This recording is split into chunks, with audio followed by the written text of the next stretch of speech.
My name is Jason De León. I am professor of anthropology and Chicano and Central American Studies at University of California, Los Angeles, and I study migration between Latin America and the United States.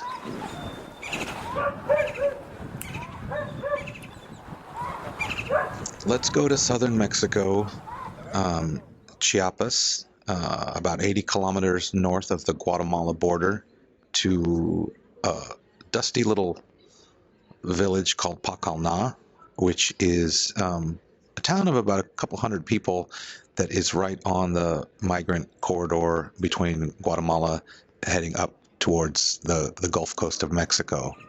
So picture a incredibly dense jungle, lots of insect and bird sounds.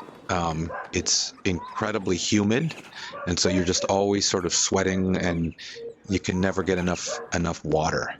And the story that I want to tell is about really my first day there. I was running an anthropological field school, and I brought some students with me, and it was kind of my last hurrah in terms of migration. I just finished my first book on migrant death along the U.S.-Mexico border, and I was thinking about actually walking away from migration studies. And my wife and I ended up running this anthropological field school in Chiapas, and it was kind of my goodbye to migration. I brought a bunch of students down, about 20 students, and I was going to have them interviewing migrants who were just starting to kind of experience a rise in Mexican immigration enforcement at the border. And we ended up working in a migrant shelter in Pacalna, run by a group of nuns. And at that point, I sort of bring my students into this migrant shelter, and I say, I want you guys just to be helpful for the first few weeks. We're not even going to do any interviews until people start to feel comfortable with you. And so we're in this shelter, and I wasn't thinking about a project at all. At this point, I was thinking about how can I help students sort of, do this work, and the shelter felt like a very safe place for them to kind of an entry into ethnographic work. But then one of the things that happened was these nuns said to me, whatever you do, don't go outside. There's lots of bad people outside. And so, of course, the first thing I did was go right outside to see what this was all about. And so I walk out to the train tracks right next to this migrant shelter, and I start kind of walking around, and I hear it first. I just hear a bunch of reggaeton playing, and I hear, these guys kind of laughing, sort of cackling. I can smell there's this huge cloud of marijuana smoke. And so it was just kind of a bunch of rough looking guys hanging out, listening to music. And I walk up to them, and I just kind of introduced myself. And they were like, well, who the hell are you? What are you doing here? And I tried to explain, said, oh, I'm an anthropologist. And they sort of don't really know what that is. And so I said, well, it's kind of like a journalist, but I'm probably more annoying because I'm here longer and I keep asking the same questions over and over again. And they said, well, what do you do? I said, well, I just wrote this book about migrants in the desert. And one of these kids looks at me and he says, well, why don't you interview us? And I was like, well, why would I want to interview you guys? And they said, well, we're smugglers, we're coyotes. And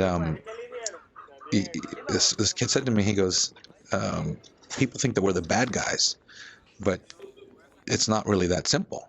And no one ever listens to our stories. Why don't you listen to our stories? And so I just said, oh, okay, sure. I mean, it was a 5-minute introduction. They said, basically, are you a cop? I said, no, I'm not a cop. And I said, okay. And they said, well, you go buy some beer? I was like, sure, I'll buy you some beer. Let's hang out. And so I just started sitting with these guys and talking, and this story just starts to unfold.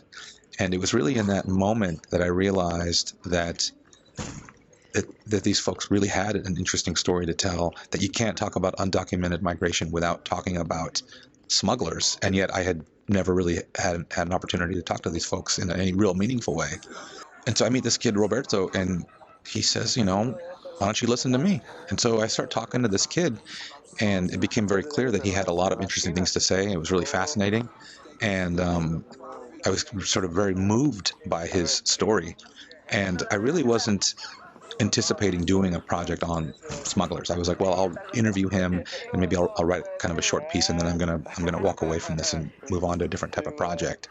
And I got to know this kid really well over the course of several months. And then when I left the field, about a week after I left the field, he was murdered. And it was his death that sort of brought me back to Mexico to think about smugglers, to think about who he was, what his life had been like, and how he had ended up in that situation.